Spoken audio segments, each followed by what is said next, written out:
commercials? Is it like before the season or? I did one like after we beat Michigan State, and then one during this time off that we had.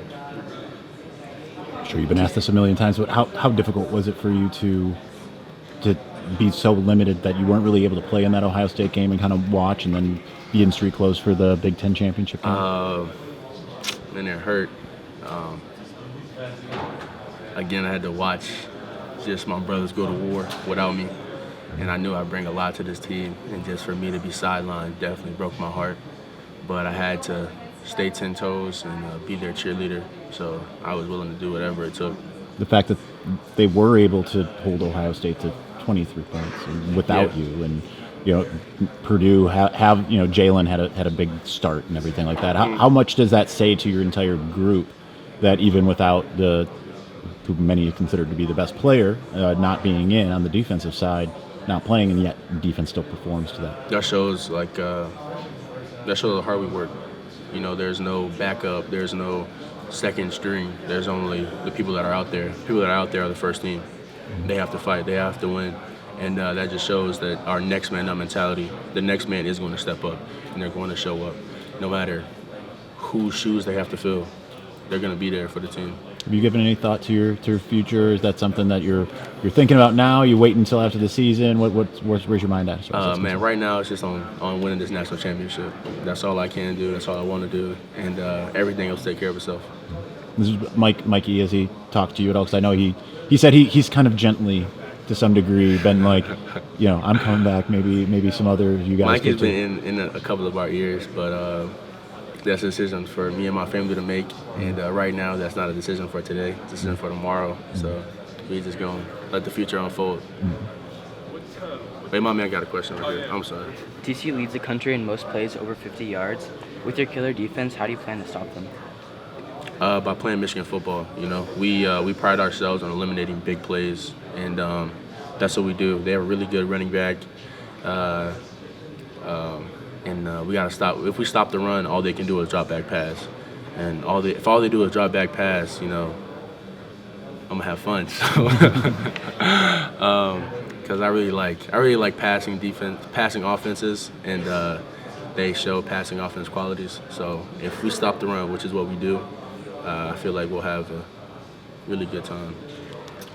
As an edge with an elusive QB like Duggan, how do you plan to tackle him, and what do you like to do with just playing with other QBs?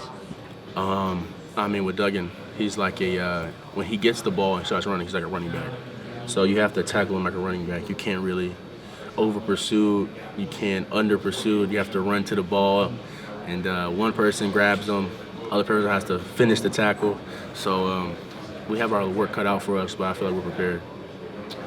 What's it like to have a 13-win streak for the first time in school history? It's cool. It's really, really. I feel like it's cool, but we're not satisfied. We're trying to be 15-0. With hosting the trophy up high, saying that we're the best team in the country. That's the goal and that's the plan. And until that plan's succeeded, then we're still not satisfied. Thank you. Good luck. What would you say is kind of some of the biggest differences between last year's team and this year? I would say this year's team, we have something to fight for. There's a lot of people that have impacted this team in such ways, Michi included, and we're playing. It's a lot bigger than us. It's so much bigger than us. So much bigger than trophies. It's we mean a lot to a lot of people who can't play this sport that we love, who can't make an impact like we make an impact, but they look to us to escape their hardships. So I feel like that's the difference between this team and last year's team. We're playing for a lot more. How often do you go back to that? I mean, it's that's a pretty big subject.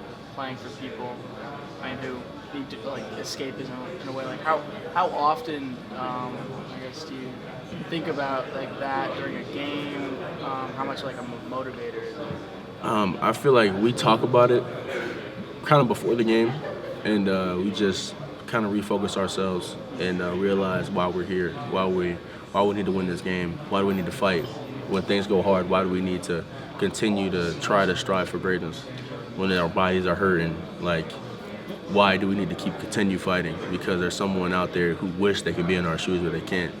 You know, but in the game, it's more so of like, I'm so locked in. Like, I don't hear anything. I know my assignment. I know my job. And if Junior talks to me, like, I'll maybe hear it. But if I don't, like, that's because I'm just so wired. This, after the game last year, obviously we've made a big deal all year about you being one of those guys who stayed and watched Georgia get the trophy. You were envisioning the moment of you being back here. While the game hasn't happened, how much does your expectations last year and that moment, how much is this kind of meeting those expectations, being back? It's sweet, you know. It shows that our hard work has been paying off, but we still have so much more work to do. And we have this week of preparation, this game, and we got to take care of business before we even think about the next game. So, Mike, I mean, you mentioned earlier you really like